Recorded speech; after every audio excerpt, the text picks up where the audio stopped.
All right. And we're back. I am so sorry for that. I don't know what happened other than my computer hates me. It was dumb. Oh my god. And then Google Always pronounce the B with dumb. and then Google Hangouts didn't like me either. Oh, and then I hid the chat again. Stop hiding the chat, Sarah. All right, so now we both sound great. So good to know. We're all set. So there's nothing in the bottom or any of that, but I will have that by the time the replay happens. So I think I'm just going to do part 1 for those 4 minutes that we were live, or however long it said 4 minutes, but whatever. I'm sure it was something like that. And then we'll do part 2 for the rest of this, and hopefully there will be no part 3. Otherwise, for the day. We'll reschedule. Right. All right, so we were talking about before my computer rudely decided to hate me and hate my sound. The open-endedness of ending novels, books, stories. But I gotta say, I do like the fact that you have a version of this story appeared in wherever, even if it's not archivable. That lets us know that you have been published before, even if it's just here or there.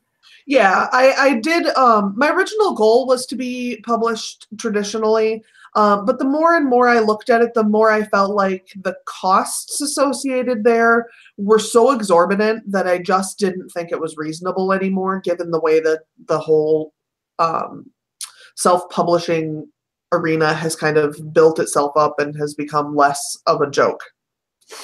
Right. But when I first started writing, it was essentially just vanity press. So it was essentially a joke. Yeah, I think I've talked about in one of our live streams before when I self-published Unknown Revenge 10 years ago. It was for people who couldn't get traditionally published. They weren't worthy. Right.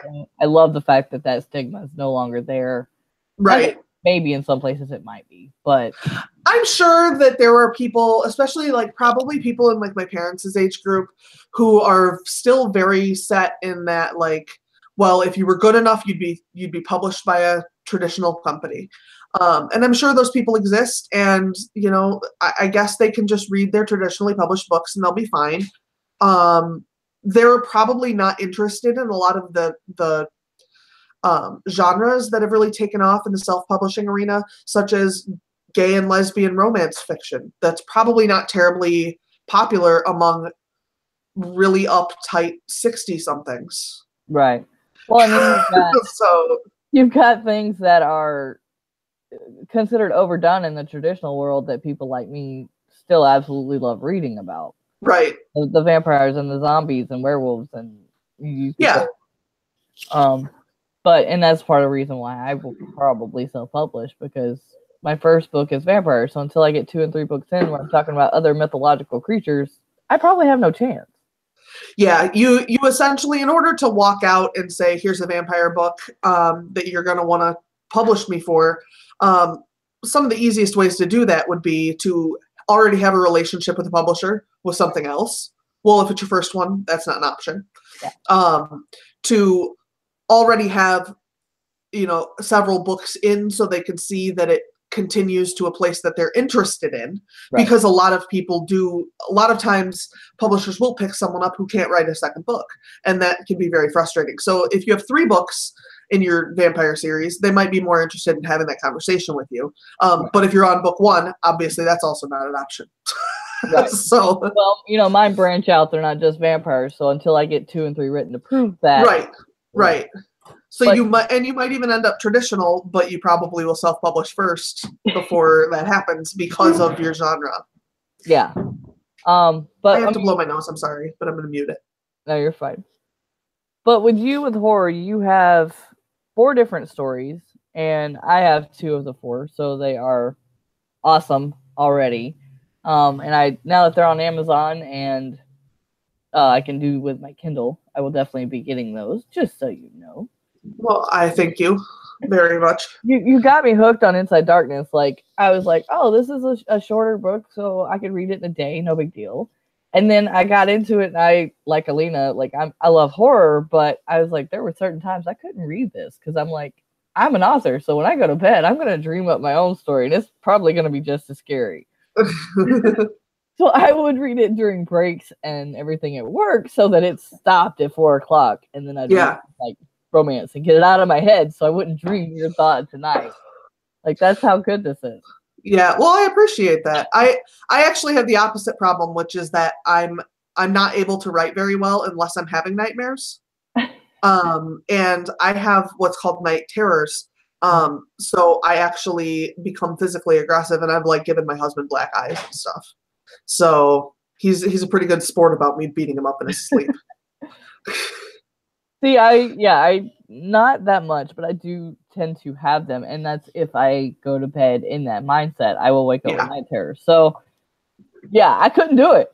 You and like I was telling you about Bleed, like that's two stories I could not. Like that I do need to get a hold of. I'm putting you up there with Bleed, and when you read it, you will understand. It is a book that is not so much gory, but analytically like. Make sure you send me the author of that too on Hangouts so that I can make sure I find the right one. Yeah, but I'm sure that's not a terribly uncommon title. So. Yeah, I'll have to see if I don't think I've packed it yet. Actually, no, I haven't because I've put I got to do a review on it. Oh. But so yeah, I'm putting you up there with that. So when you get that book, you will understand. Well, I appreciate that a great deal. You have been a very vocal fan of my work, and I really appreciate that a great deal. I'm honest. I mean, it is a great book, and like I said, I couldn't. There's not very many books I can't read before I go to bed in the horror genre, and so. Yeah. But for Inside Darkness, I know you said it's a little bit longer for Amazon. But your first edition of it was 163 pages, 17 chapters, and then within the 17 chapters, you separated them by number instead of. Yes. Is there a reason for that? I like the idea of having smaller sections so you can stop when you want, and so that you can read in a grocery store line, or you can read when you're at the pharmacy, or you can read when you're in the courthouse waiting for your traffic case to be called. You know, like I want it to be where it's convenient enough that people will want to carry the book with them, because they can even take, as Stephen King says in On Writing, small sips of my writing. I prefer for people to be able to get those little sips. And honestly, that's one of the things that I've had a really hard time with the end of Hell's Bend, which is the story I'm working on now for release, is that at the end, there's a section that's like 16 pages right now that has no break in it. And the pacing is fine for it. Like, and that's the thing is, but my brain keeps being like, nobody's going to read this in a grocery store line. And I'm like, well, they can put a goddamn bookmark in it. Well, at the end of the book, they're not going to want to, and you're not going to want That's probably true. That's probably true. That's fair. But I can understand that. Yeah, but I really like the small sections. I also, I think that people who aren't terribly well-versed in reading tend to like to have milestones as well. And so while my book has some adult content in it, I try to keep it from being overtly sexual, so that younger adults can access it. I do swear quite a bit, but I have a 17-year-old, and so I'm not going to pretend I don't know that that's a thing. Right. So I would like young adults to be able to read it and feel like it's accessible without it being like a huge turnoff for parents. Right. Parents who are open to horror a lot of times are open to it without it being like either a smut fest or some sort of real like damaging kind of story. Like there's a Joe Hill book called Heart-Shaped Box. And one of the main themes of Heart-Shaped Box is a incestual parent-child relationship theme. Well, that wouldn't be something that I would be likely to talk about in my writing, at least not right now in my life, because I feel like I don't want to make someone have to relive something like that when they're reading my books. I like the kind of horror where it's like, you're not terribly likely to touch this. I'm not as comfortable writing the kind of horror that you might really access in your real life. I don't want you to think about, like your kid being molested while you're reading my book. I don't want that to like, no, I can't. So that's one of the things that I really am wary of when I'm writing, is just not going over certain lines. Well, not thinking horror, you're not gonna find too much romance unless it's specifically a romantic horror, which I don't think is usually there's some it lends itself to some sexuality because high stress situations do lend themselves to sexual interactions. Right. But I feel like it's not really the appropriate place to tell you that you insert slot A into slot B, and like I just don't feel like that's needed in horror. And some people feel different about that. Clive Barker feels very different about that. Well, he's dead now, I think, so I don't think he feels anything now. But he used to feel very different about that. And he wanted you to know, like, the feeling of a penetration in a sexual act. Like, no, I'm good. That's not my gang. Like it, yeah. He's a intense writer. So yeah, even his less intense were still up there. He doesn't half-ass, that's for sure. So if you're interested in that kind of stuff, Clive Barker does plenty of it. There's a lot of it out there. There's a lot of other horror authors who feel different about it than I do. I just like to walk a nice line. Yeah, Alina knows what's up. Alina says never read a creepier sex scene in a Clive Barker book. Yeah, and that is truth. Yeah. Did you know that now the stream does show up with the actual stream? The comment section shows up with the actual stream when you replay it. Oh, really?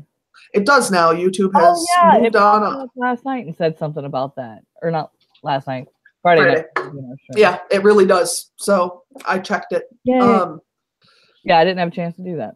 But yeah, Clive Barker, I mean, if that's what you're into, Clive Barker has it in spades. That's not my deal. I tend to be a lot more comfortable with a Tales from the Crypt kind of vibe.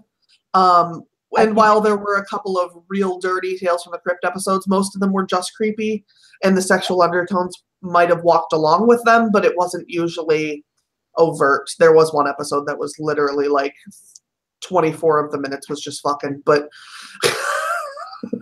that stood out to me because I was like 12 when I saw it, and I was just like, what is going on? That was probably one of the few episodes I remember my parents going, cover your eyes, and it wasn't. Yeah, it was a lot of banging.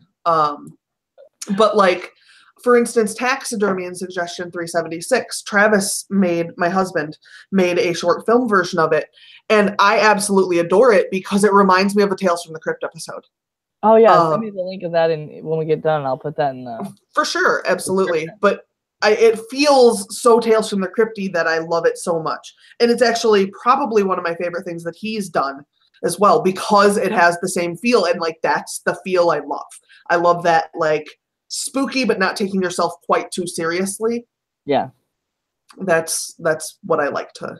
Now, because we had to go away and come back, she's talking about this book right here. That is her short story collection. Yep. It's amazing. I don't know. Thank you. Like I said before, I don't know how you do 5 pages and still scare the crap out of me. Well, and some of them aren't as scary as others, you know, like some of them are less about being scary. Yeah, some just leave you wondering, like, what the hell? Yeah, I'm pretty good at what the hell.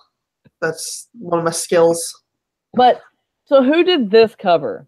Travis did it, my husband. He actually does my covers. I love that. I love the blood trail going into the cover. Well, thank you. I like that. What made you come up with, or what gave you the idea for Inside Darkness? I actually started writing about a breakup. That it wasn't a breakup I had specifically. At this point, Travis and I had just gotten married when I put Inside Darkness started putting it together. But I had been through a number of really interesting breakups, and I had regularly been the one who wasn't as serious. I had a boyfriend sit outside my house one time because another dude came over to my house because he had gotten dumped. And he was like, well, he slept at your house. And I'm like, he slept on my couch. Like, You sat outside my house and watched his car. One of you is creepy. Like, Yeah. for real, he really slept on my couch. Like, it wasn't like that. So it was a couple of incidences like that where I was just like, man, people can be really fucking creepy. And so I thought, well, what would happen if somebody got creepy? And as the story, because I'm a pantser, so I don't know what I'm getting myself into when I start a story. But as the story started to kind of roll out, I started to realize, like, I don't think this is the girlfriend doing that. I don't think I'm like, maybe she's done some of this, but I don't know what all she's done. And that's kind of how that fleshed out. Okay, well, do you want to give us a synopsis of what it's about, or do you want me to read the back? I can do it. It's fine. It's something I need to practice a little bit, so please bear with me, everybody. It's about a guy who he and his girlfriend get in a fight, and he's basically done with it. And so he invites another girl over to his house to kind of sensually heal his wounds. And the girlfriend comes back, and she's really upset because she doesn't realize they've broken up. And he and the new girl end up moving in together, and things start to get creepy at the house, but it starts to look less and less like it's the girlfriend, the ex-girlfriend, and more like it's something else going on inside the house. There you go. So, and I love how you wrap the ex-girlfriend into the end. Like, I didn't see that one coming. Oh, thank you. I saw her coming, but not how it happened coming. Yeah, that's I really absolutely fucking love winter. So that's why the end of it is like this middle of the snowstorm. To be fair, I did write it during Nano, so I wrote it in November, so it was snowing here. But I just like the idea of not being able to get out of a snowstorm is so creepy to me.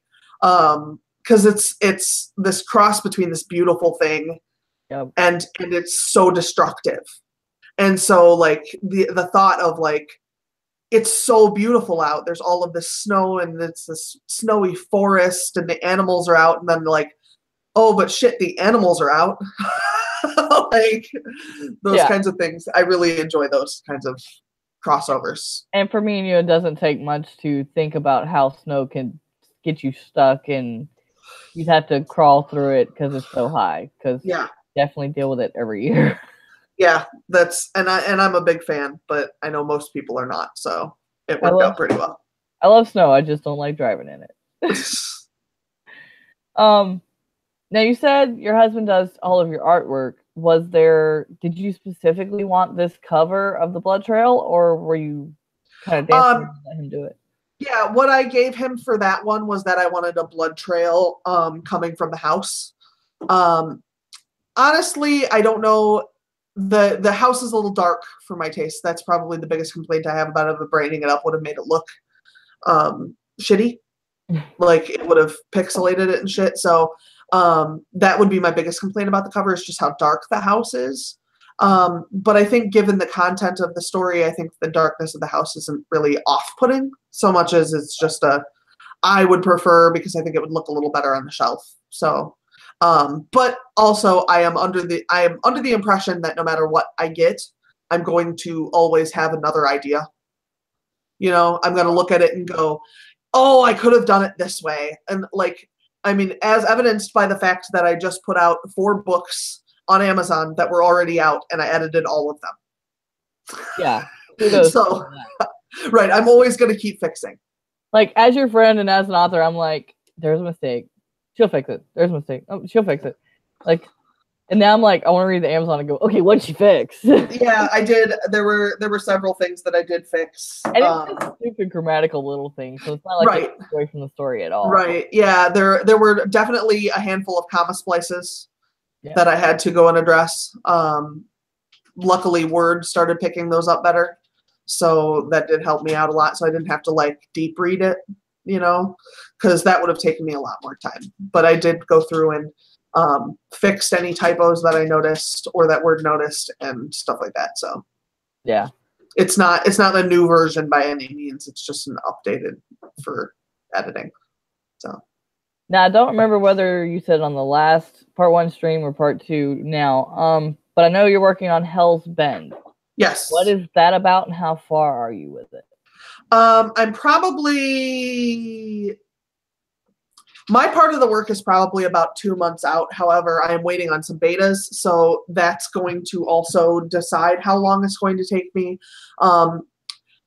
Hell's Bend is about a guy who, after a breakup, he goes out for a drive and his car breaks down in the driveway. And this nice young man just kind of like lets him crash at his house for the night until his dad comes home in the morning. But when he wakes up in the middle of the night, he hears this scratching noise and finds a little girl trapped in a room all by herself. And the little girl is clearly traumatized. And so he decides he's going to remove her from this place, but his car's broken down, so they have to hoof it. And so he also needs to figure out what's happening with this girl. The girl says she's about 12.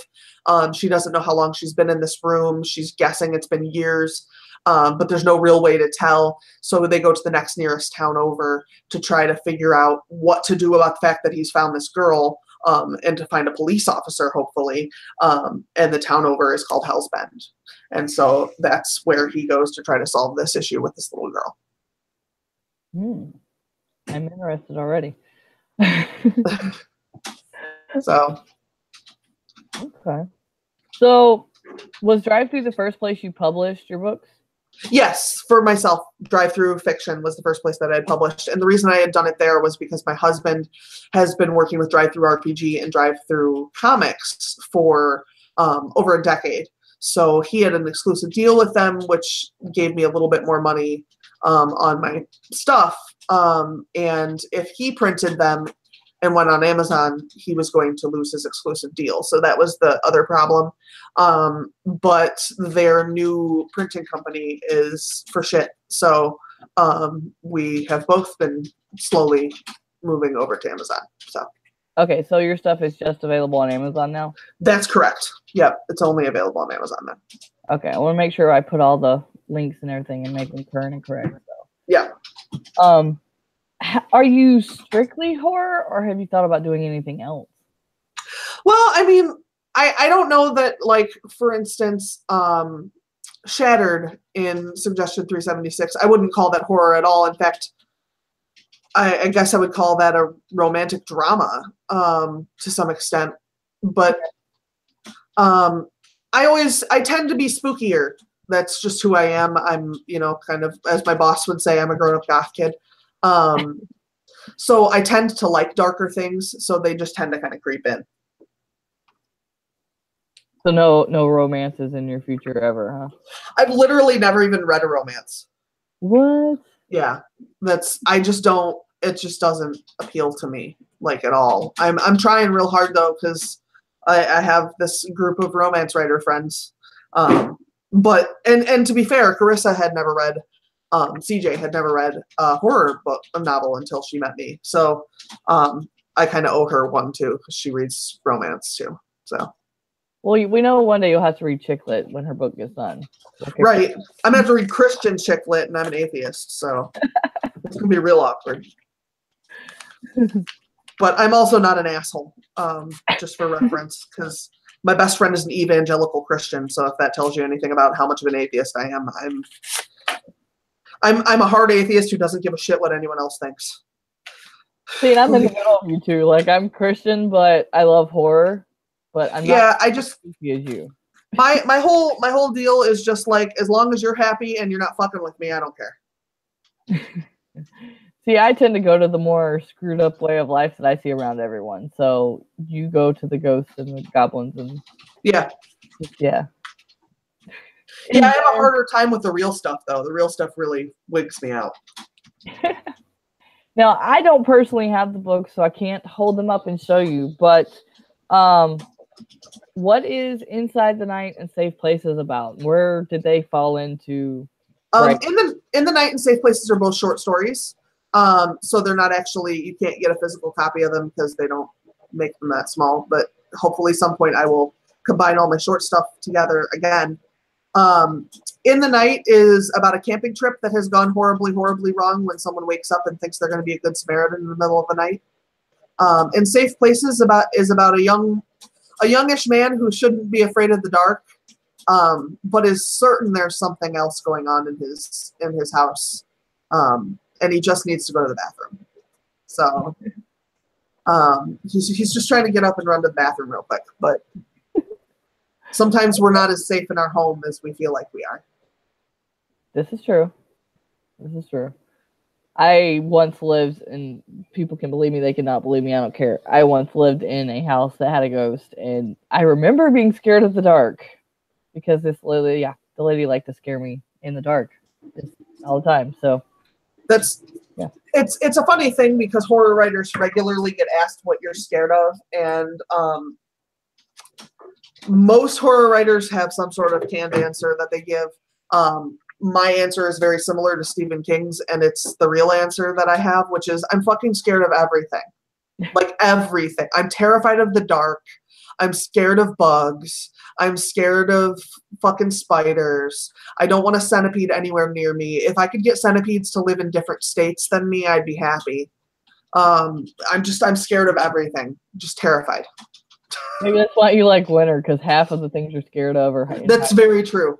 That centipedes don't like winter, and I never had as much of a problem with bugs until I lived in a house that was infested with centipedes, and I had one bite me, and I had a really bad reaction to it. It bit me like down my body, so like it was like from my neck all the way down to like almost my crotch. That I had these bites, and they were huge. They were like this big, these giant welts.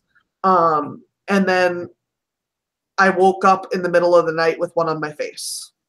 And that was the kiss of death. I was already not impressed. But after that, now when I see them, I'm like, ah! and I'll call Travis over and tell him to kill it, and then I'll be like a fisherman about it. I'll be like, it was like 75 feet long, and it had 4,000 legs. He's like, it was like 3 inches long, Sarah. Stop it. I'm like, but it was trying to eat me, and he's like, it was standing on the wall. I'm like, it thought about eating me. I'm not a fan. It would not surprise me one day if you came up with a horror book about an animal actually doing something like that. Oh yeah. I'm sure it's percolating.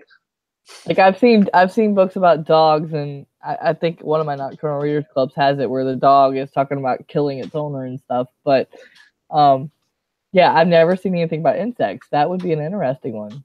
You gotta percolate. That's very true. That's very, very true. I would love to see your take on that. That would be awesome. That might be in your future then. We'll have to see. I linked myself up to doing this Baba Yaga story, so I guess that's what I'm doing when we get done here. There you go. Make a Baba Yaga and then do the centipede one. Right. I have to do the Baba Yaga first though, because that has a deadline. I could see you doing that though. But do you have any certain I know you said you had to edit all 4 of your books before you went to Amazon. Do you have any certain way or crazy way you edit that you didn't prior? I actually edit less crazy now that I'm a grown real adult. I used to, in an effort to save ink, I used to print each edit in a different color so that I wouldn't use up all the black ink and then not be able to print. So I'd do an edit in red, and I'd do an edit in green, and I'd do an edit in purple, and so that I wouldn't run through all the ink. That has all stopped. I do a lot more of my editing in 2 or 3 passes, and then I like to have a reader come through. Usually it's at least CJ and Travis. Sometimes I have other friends who are interested, but a lot of times they think they're interested, and then their lives get in the way.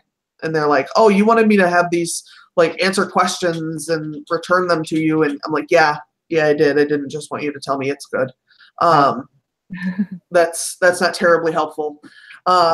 So usually it's Travis and CJ who go through it and kind of give me feedback, which is really funny sometimes because they're obviously not talking to each other about their feedback. So in chapter 2 of Hell's Bend, I literally had a note where Travis had highlighted inside where CJ had highlighted because I combined them. Oh, so yeah. you can see them together. So Travis had, like, CJ's highlighting was like this big and Travis's was like this big inside of it. And Travis's said, I don't understand the lighting here. And CJ said, the lighting doesn't matter.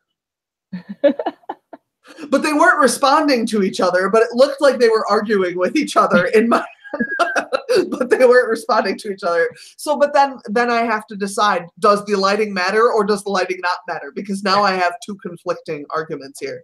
So, like, having a third person would be nice. So at least I'd have some input. Right. Like, even nothing would say they weren't confused by it, or something would say they were. I like looked at it and I'm like, well, this isn't helpful because now I have literally notes that say the opposite of each other. And then you have to be the tiebreaker unless you can find another person. And I managed to kind of fix it in a way that kind of addressed both. But, like, I just thought it was really funny that they were literally, like, connected to each other. I gotta say, in all my beta reading, I've never had conflicting things like that. Like, they pretty much, even when they're together and they have the same problem with something, they're almost word for word. Yeah. About the same issue. So that's kind of funny. Well, and they come from very different backgrounds. Travis comes from a horror film background.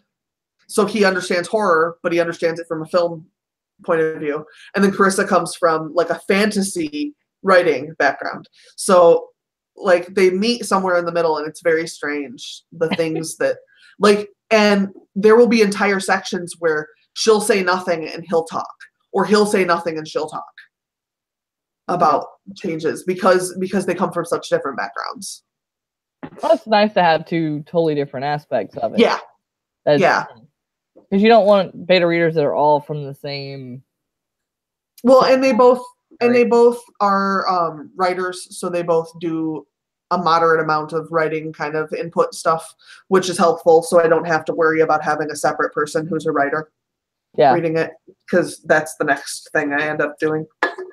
Yeah, I think I try to get a mix of readers and writers for my beta. Right. Yeah, because the writers will always go more in depth than readers. Yeah. Yeah, and it also depends on what you want, because my betas, I don't do betas the way most people do. Most people do betas as, like, close to their last step. And I do mine as kind of a writer input kind of thing. It's much closer to an edit because I use the beta notes to edit. Okay.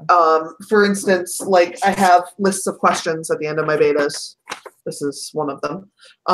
And then they answer those questions. You can see it better here because it's color coded, but so you can see where she answered my questions, so that I can then use these when I go back and edit the whole thing to make sure that the things that she said in chapter 1 are probably still going to be true in chapter 10.